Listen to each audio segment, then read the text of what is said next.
coming to you live from Ukraine's western city of Lviv, which has now become a hub to the tens of thousands of people who have been fleeing the fighting in the north, the east and the south of the country.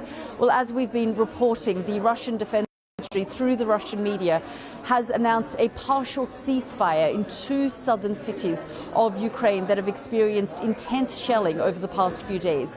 The city of Mariupol and Volnovakha will face a humanitarian corridor allowing those thousands of people who have been stuck because of the Russian shelling and firing to come out.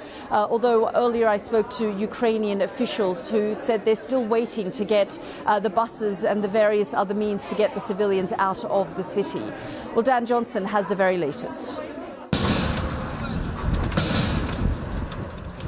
Every day, more Ukrainians are experiencing the devastation of this war. Close to Kiev, Yevgen's house is the latest to be hit as Russian forces get nearer. He says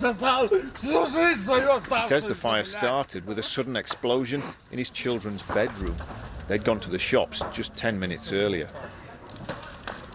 This fear and panic is spreading across the country as this creeping invasion trudges on. But this morning, a glimmer of hope. Russia's defense ministry says humanitarian corridors are open from two cities, enabling people to leave safely. It's not yet been confirmed by the Ukrainians, and their president had warned that without more help from NATO countries, more of his people would be condemned. For 9 days we have been seeing a fierce war. They are destroying our cities, shelling our people, our children, residential neighbourhoods, churches, schools. They are destroying everything that ensures a normal life, human life, and they want to continue it, knowing that new strikes and casualties are inevitable. NATO deliberately decided not to close the sky. So who can blame families for trying to escape? These are Ukrainian soldiers helping their own people over the remains of a wrecked bridge so they can get to somewhere safe. A rocket hit the building next to ours, Irina says. We're scared and we can't sleep. People in panic don't know what to do, Alexander says. The children have been in the basement and they have nothing to eat.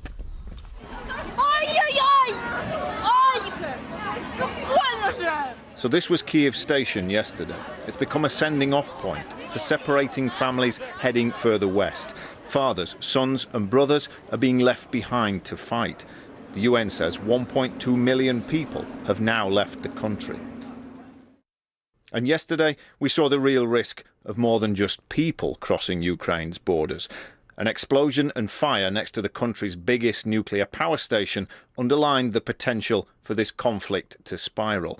And now there are reports Russian forces are advancing on a second plant. So other European capitals are taking note. Look at the crowd in Prague in the Czech Republic. A huge show of support for Ukraine and opposition to Vladimir Putin. Well, a new Iron Curtain has fallen in Russia, and this time it's an information Iron Curtain. His invasion's affecting his own country as well. American networks like CBS have joined some British and other international news organizations suspending reporting from Russia. The Kremlin refuses to call this a war or an invasion, and it's passed new laws threatening anyone it deems to be spreading fake news about what it terms a special military operation, with 15 years in prison. The biggest impact, though, is on Ukraine's towns, cities and its people, increasingly bombarded and beleaguered, and it's likely worse is still to come. Dan Johnson, BBC News.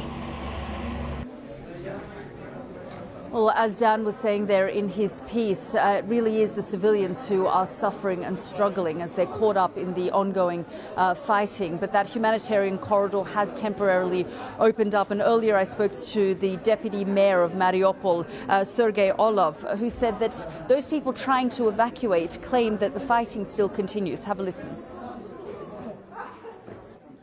2-3 hours ago, we received information about ceasefire, and possibility to settle humanitarian corridor. And we start our procedure of evacuation.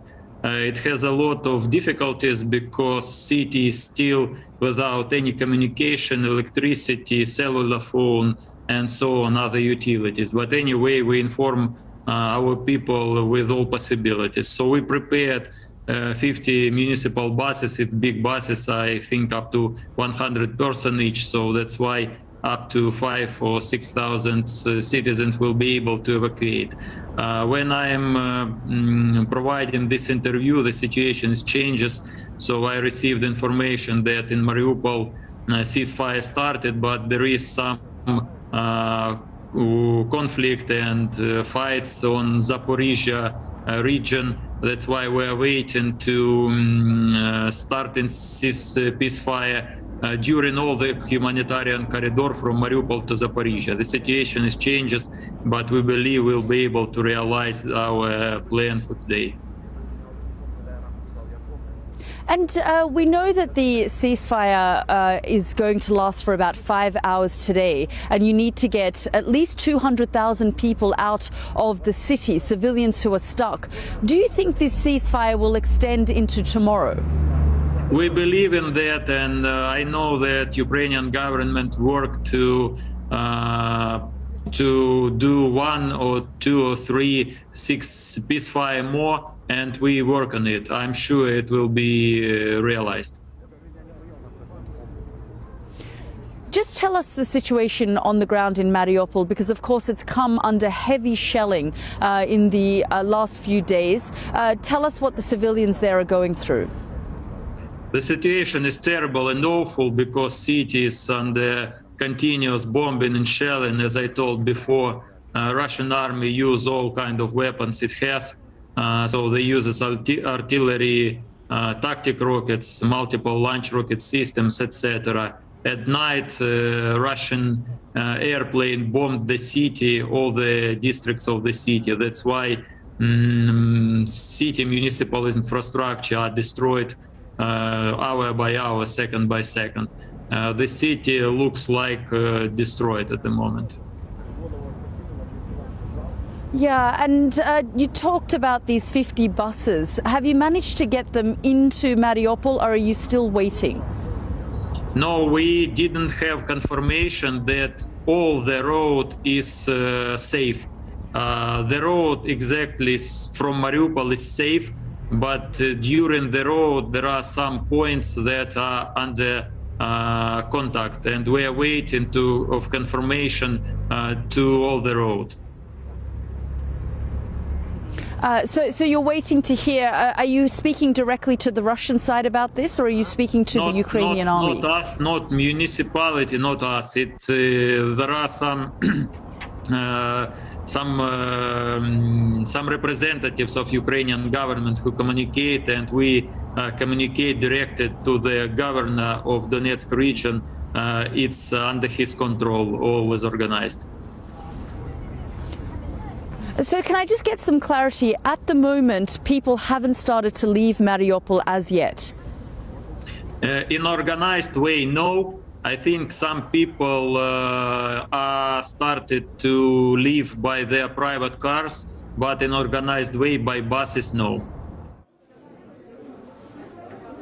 That was the Deputy Mayor of Mariupol, Sergei Orlov, speaking to me earlier, saying that even though some people are trying to use that humanitarian corridor, there's still some fighting that continues, and they're trying to get those 50 buses to get as many civilians out of Mariupol as possible while that humanitarian corridor window is open for them. Well, we also heard overnight from Volodymyr Zelensky, the president of Ukraine, who slammed NATO members for refusing to impose a no-fly zone over the skies of Ukraine.